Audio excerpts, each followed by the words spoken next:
चला तर मग विद्यार्थी मित्रांनो, आज सुरू करूया बुद्धिमत्ता चॅप्टर 1 मधील 4th पार्ट. निराळी आकृती ओळखणे हा चॅप्टर चालू होता आपला. प्रश्न क्रमांक 21. ABCD या चारही आकृत्या जर पाहायला गेलं तर पहा, ए मध्ये जशी स्थिती आहे या काईटसारखं दिसतंय. ह्याच्या तीनही बाजूंना असे बाहेरच्या बाजूला असे अर्धवर्तुळ आहेत आणि एका उघड्या बाजूला आतल्या बाजूला असा कर्वी लाईन. तसंच बी मध्ये सुद्धा तसंच आहे. सी मध्ये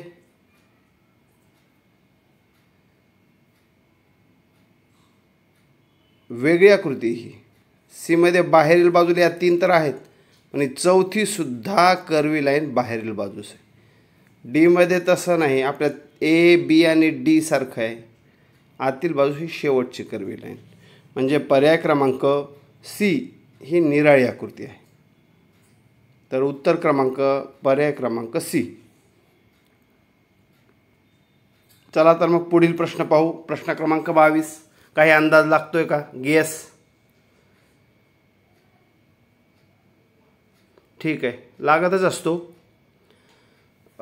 तुमचा गेस अगदी बरोबरच असणार, कारण ए सी आणि डी या तीनही आकृत्या चेहऱ्यावरील भागावर असतात. डोळे असतील, कान असेल आणि ओठ असतील, या तीनही आकृत्या चेहऱ्यावर असतात. हात मात्र बाजूला असतो, म्हणजे वेगळा पर्याय, पर्याय क्रमांक बी. चला 23वा प्रश्न.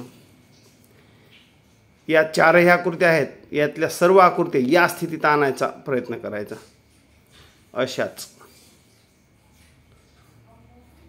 फ्लॅट स्थितीमध्ये आणायच्या सगळ्या. तर पाहायला गेलं तर बी, सी आणि डी या तीनही आकृत्या फ्लॅट केल्याच्या नंतर त्यांचा या सी सारख्या होतील. बघा, बी आणि डी या सी सारख्या होतील. पण पर्याय क्रमांक ए ह्याची सुरुवात वरून आहे, अशी, आणि बी सी डी यांची सुरुवात ही खालून आहे, अशी. म्हणजे वेगळा पर्याय कोणता आहे? तर पर्याय क्रमांक ए. चला तर मग पुढचा प्रश्न पाहू. प्रश्न क्रमांक 24. गेस करा. Okay, A B C D या चारही पर्यायांमध्ये मला तर वाटतंय उत्तर क्रमांक बी असणार. बी पर्याय बरोबर आहे. म्हणजे वेगळी आकृती आहे, निराळी आकृती आहे, कारण चौकोनाच्या विरुद्ध दिशेने असे बाणाचे टोक आहेत, ए मध्ये, सी मध्ये आणि डी मध्ये.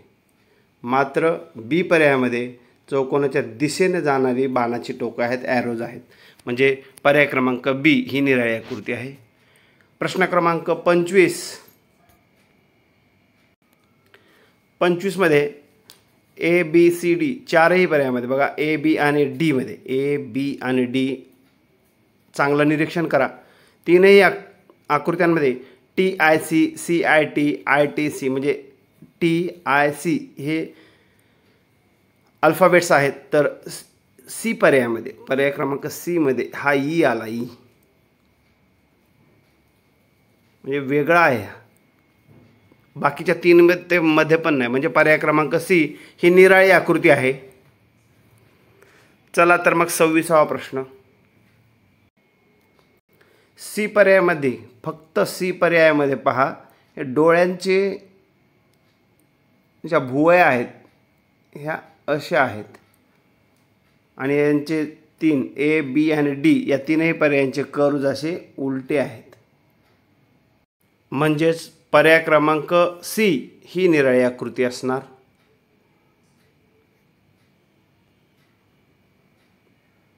पुढील प्रश्न, प्रश्न क्रमांक 27. यामध्ये पहा, या चारही आकृत्यांमध्ये नीटसं जर पाहिलं तर पर्याय क्रमांक ए, बी आणि डीमध्ये लेफ्ट साईडला 3 वर्तुळ, वर 3 वर्तुळ, लेफ्ट साईडला 4 गुणाकाराचे चिन्ह म्हणजे क्रॉस, इथं 4 क्रॉस, इथे 2 चौरस, इथे 2 चौरस, म्हणजे सारखे सारखे चिन्ह या ठिकाणी आहेत. मात्र पर्याय क्रमांक सी मध्ये प्लसचे हे 4 चिन्ह आहेत, तर इथं प्लसचे फक्त 3 चिन्ह आहेत. म्हणजे वेगळा पर्याय कोणता असेल तर पर्याय क्रमांक सी. चला पुढे प्रश्न क्रमांक 28. या प्रश्नामध्ये 4 आकृत्या जर पाहिल्या ए, बी आणि सी तीनही पर्यायांमध्ये या 2 रेषा किंवा रेषाखंड हे एकमेकांना स्पर्श करत नाहीत, तर पर्याय क्रमांक डी मध्ये मात्र हे 2 रेषाखंड एकमेकांना स्पर्श करतात. म्हणजे पर्याय क्रमांक डी हे वेगळी निराळी आकृती आहे. चला पुढील प्रश्न पाहू. निराळी आकृती पाहतोय आपण. ए, बी, सी, डी. चांगलं निरीक्षण करा. उभ्या स्थितीमध्ये बाणाचे टोक आणण्याचा प्रयत्न करायचा. उभ्या स्थिती म्हणजे मध्य म्हणजे कसं, तर हे बेसला आलं पाहिजे, हे बेसला आलं पाहिजे, हे बेसला आलं पाहिजे, हे बेसला आलं पाहिजे. तर पाहिलं तर बघा पर्याय क्रमांक ए, बी आणि सी तीनही पर्यायांमध्ये बाणाच्या टोकाच्या हे उभं धरलं तर इथून सुरुवात होऊन असं येते. लेफ्ट साईडला वरची बाजू. बीमध्ये सुद्धा असंच आहे, सीमध्ये सुद्धा असंच आहे. पर्याय क्रमांक डीमध्ये मात्र ही वेगळी आकृती आहे, खालून सुरुवात होते अशी आणि वर येते. म्हणजे पर्याय क्रमांक डी ही निराळी आकृती आहे. चला तर मग शेवटचा प्रश्न क्रमांक 30. काय लागतोय अंदाज? ओके. पर्याय क्रमांक ए, बी आणि सी, डी. ओके. तर ए, बी आणि सी मध्ये तीनही पर्यायांमध्ये या ज्या ज्योत आहेत प्रत्येकाला वात लागते. वात आपल्याला माहिती आहे, वात असते. ए, बी, सी या तीनही पर्यायांना वात लागते. मात्र डीमध्ये उदबत्ती आहे, अगरबत्ती आहे, म्हणजे याला वात लागत नाही. म्हणजे पर्याय क्रमांक डी हा वेगळा पर्याय आहे, म्हणजे निराळी आकृती आहे. चला तर मग इथेच थांबूया. भेटूया पुढील भागामध्ये.